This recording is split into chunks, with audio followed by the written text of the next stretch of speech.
Hello everyone, আসসালামু আলাইকুম। Welcome to Norin's world. আজকে আমি চলে এসেছি ঢাকার এমন একটি জায়গায় যেখানে ঢুকলেই মনে হয় সিটির ভিড় আর শব্দ যেন মিলিয়ে গেছে। বলুন তো জায়গাটা কোথায়? হ্যাঁ, এটা হচ্ছে শেফ টেবিল কোর্ট সাইড। আজকে একটু ভিন্ন জায়গায় ঘুরতে গিয়েছিলাম। শেফ টেবিল কোর্ট সাইড নামটা শুনলেই তো একটু ক্লাসি লাগে, তাই না? পুরো জায়গাটা আমি ঘুরে দেখছিলাম। পুরো জায়গাটা এত সুন্দর সুন্দর করে সাজানো, গ্রিনারি আর কোজি এনভায়রনমেন্ট, রিল্যাক্সিং একটা ভাইব আসে। এখানকার সবচেয়ে ভালো দিক হলো ওপেন স্পেস আর নিট এনভায়রনমেন্ট। পরিবার, বন্ধু সকলকে নিয়ে বসে সময় কাটানোর একটা পারফেক্ট জায়গা এটি। এখানকার খাবারের যে সেকশনটা, এখানে ঢুকলেই মাথার উপর বড় বড় কয়েকটা ফ্যান দেখতে পারবেন। আমি তো দেখেই অবাক হয়ে গিয়েছি। আমি এখানকার প্রত্যেকটি খাবারের স্টল ঘুরে ঘুরে দেখছিলাম কোথায় কি পাওয়া যায়। আমরা দুপুরের পরে পরে এখানে চলে আসার কারণে আমরা অনেক ফ্রি পেয়েছি জায়গাটা। যত বিকাল হচ্ছিল তত মানুষ এখানে ভিড় জমাচ্ছিল। আমরা এখানকার একটি খাবারের স্টলে খাবার অর্ডার করে একটু ঘোরাঘুরি করছিলাম, কেননা ওনারা বলেছিল খাবার রেডি হতে প্রায় 20 মিনিট টাইম লাগবে। এখানে আপনারা গেলে দেখতে পাবেন অনেক বিড়াল এখানে আছে, যেগুলো অনেক ফ্রেন্ডলি। মনে হচ্ছিল যে ওরা আমাদের জন্যই ওয়েট করে আছে। মনে হয় ওরা আমাদেরকে অনেক দিন ধরে চেনে। এখানে ক্লে স্টেশন নামে একটা স্টল আছে, তো এটা আমার বাইরে থেকে দেখে মনে হয়েছে একটু ভিতরে যাই দেখি কি আছে। ভিতরে ঢোকার পর দেখি এখানে অনেক সিরামিক আইটেম সাজানো এবং প্রাইস ট্যাগ বসানো, যেগুলোর প্রাইস আমি দেখছিলাম। প্রত্যেকটা ধরে ধরে আমি দেখছিলাম কোনটার প্রাইস কত। তবে প্রাইসটা দেখে আমার কাছে একটু বেশি মনে হয়েছে। আরেকটা আশ্চর্যের বিষয় হচ্ছে এখানে একটা চাকার মতো মেশিনের সাহায্যে এই জিনিসগুলো বানানো যাচ্ছিল, বা অনেক ধরনের মোল্ড এখানে ছিল, যেটা মোল্ডিং করে বাচ্চারা অনেক কিছু বানাতে পারে, বা বাসা থেকে কোনো কিছু নিয়ে যেয়ে এখানে পেন্টিং করে আনতে পারে। তবে পার আওয়ার একটা চার্জ ওনারা ধরে। নিজেরা বানিয়ে আবার আপনারা এই জিনিসটাই কিনে নিয়ে আসতে পারেন বা পেন্টিং করে নিয়ে আসতে পারেন। এখানে এগুলা দেখতে দেখতে আমাদের খাবারের কল চলে আসে। আমরা এখন চলে আসছি খাবার খেতে। তো আমি আজকে সেট মেনু অর্ডার করেছিলাম। সেট মেনুতে ছিল fried rice, chicken fry, chicken vegetable, salad আর একটা গ্রেভি দিয়ে বানানো চিকেন দিয়ে। এটা নাম কি আমি ঠিক বলতে পারছি না। আপনারা যদি বলতে পারেন আমাকে অবশ্যই কমেন্ট করে জানাবেন। এবং সাথে ছিল থাই স্যুপ। খাবার শেষ করে বাইরে আসতে দেখি এখানে কত ভিড় জমে গেছে। এখানকার একটি পাশে বাচ্চাদের জন্য একটা প্লে জোন ছিল, যেটাও আমি এক্সপ্লোর করলাম।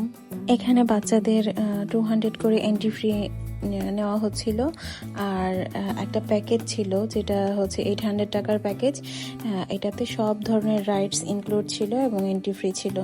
আমি আমার হাজব্যান্ডকে বলছিলাম আজ তো একা একাই ঘুরে যাচ্ছি, আরেকদিন বাচ্চাদেরকে নিয়ে আসবো, তাহলে তারা অনেক মজা করতে পারবে এখানে। ঘোরাফেরা শেষ করে বাসায় এসে দেখি বাবা চলে আসছে গ্রাম থেকে। উনি সাথে করে অনেক ধরনের বাজার নিয়ে আসছিল।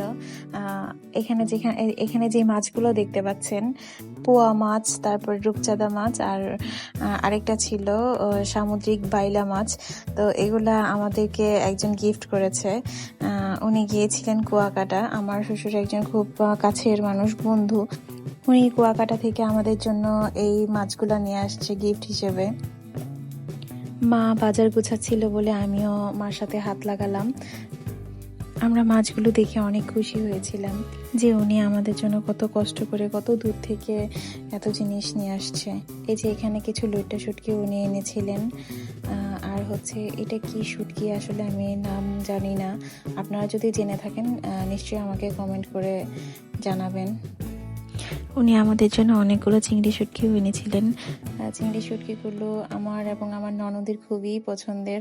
আমরা আলু বেগুন দিয়ে চিংড়ির শুটকিটা খেতে অনেক বেশি ভালোবাসি। আপনারা যদি কখনো এটা না খেয়ে থাকেন অবশ্যই একদিন ট্রাই করে দেখবেন, আপনারা এই রেসিপির ফ্যান হয়ে যাবেন ইনশাল্লাহ। তবে যারা চ্যাপা শুটকি খেতে একদমই পছন্দ করেন না, আমি তাদেরকে বলছি না। এখানে বাবা অনেকগুলো তাজা শাকসবজিও নিয়ে এসেছিলেন, যেগুলা আমি সবগুলো খুলে খুলে দেখছিলাম। এগুলোর গ্রানই আমার কাছে অন্যরকম লাগে। এখানে অনেক শিম ছিল, তারপর হচ্ছে করলা, ফুলকপি, কাঁচামরিচ, তারপরে হচ্ছে লাউ শাক, লেবুর গ্রান এত সুন্দর, পুরো বাসায় যেন মোমো করছে। আলু, পেঁয়াজ, রসুন সবকিছুই আমি ঢেলে ঢেলে রাখছিলাম, গুছিয়ে রাখছিলাম। আর সবজিগুলো আমি ফ্রিজে ঢুকিয়ে গুছিয়ে রাখছিলাম। এদিকে মা দেখি মাছ কাটতে বসেছেন। মাছ কাটা শেষ হলে আমি মাকে বলছিলাম, মা আপনি তরকারি বসিয়ে দিন, মাছগুলো সুন্দর করে ধুয়ে দিচ্ছি। তো মা তরকারি বসাতে চলে গেলেন, এদিক দিয়ে আমি মাছগুলো একদম পরিষ্কার করে ধুয়ে নিচ্ছিলাম। মায়ের হাতের রান্না অনেক সিম্পল, তবে খেতে জানি কেন অন্যরকম একটা অসাধারণ টেস্ট আসে। আসলে মায়েদের হাতের রান্নার স্বাদই মনে হয় এরকম। আমি প্রায় সময় আমার আম্মুর হাতের রান্না অনেক মিস করি। বিভিন্ন ধরনের তরকারি আমি আম্মুর মতো রান্না করতে চেষ্টা করি, কিন্তু আমি আম্মুর যেই রান্নার যেই ফ্লেভারটা বা যেই স্বাদটা, ওইটা আমি কখনোই আসলে করতে পারি না, বা আমার কাছে এরকম মনে হয় না। তো এদিকে মা সামুদ্রিক মাছ যেহেতু রান্না করছে, তো সব কম কম করে মশলা দিয়ে তরকারিটা রান্না করছিল, আর আমি আপনাদের জন্য দাঁড়িয়ে দাঁড়িয়ে একটু ক্যাপচার করছিলাম। প্রথমে কড়াইয়ে তেল দিয়ে তারপর হচ্ছে পেঁয়াজ দিয়ে দিল, একটু হলুদ গুঁড়ো, একটু মরিচ গুঁড়ো এবং একটু ধনে গুঁড়ো দিয়েছে, একটু লবণ দিয়েছে, তারপর একটু রসুন বাটা দিয়ে দিয়েছে, আর কিছু কাঁচামরিচ। মা মশলাগুলোকে খুব ভালো করে কষিয়ে নিচ্ছিল। যতক্ষণ না পর্যন্ত মশলা থেকে যে তেল ছেড়ে উপরে উঠছিল, ততক্ষণই মা এটা সুন্দর করে উল্টিয়ে পাল্টিয়ে কষিয়ে নিচ্ছে।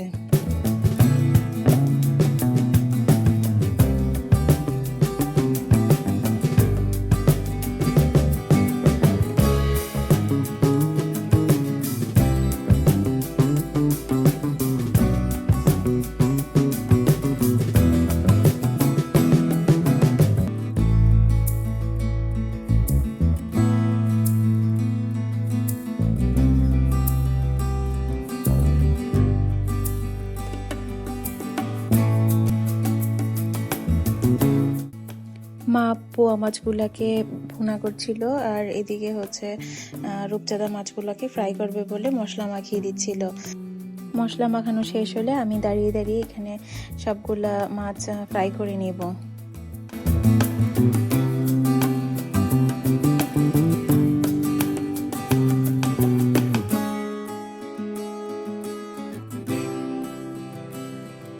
এই যে এখানে পোয়া মাছটা রান্না করা শেষ, মাত্র 10 থেকে 15 মিনিট সময় লেগেছে এটা হতে।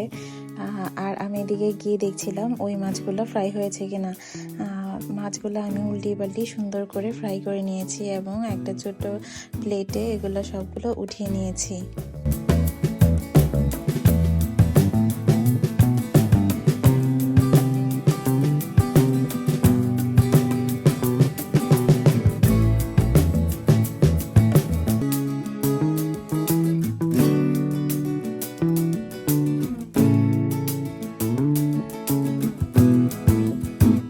আজকের ব্লগটি এই পর্যন্তই।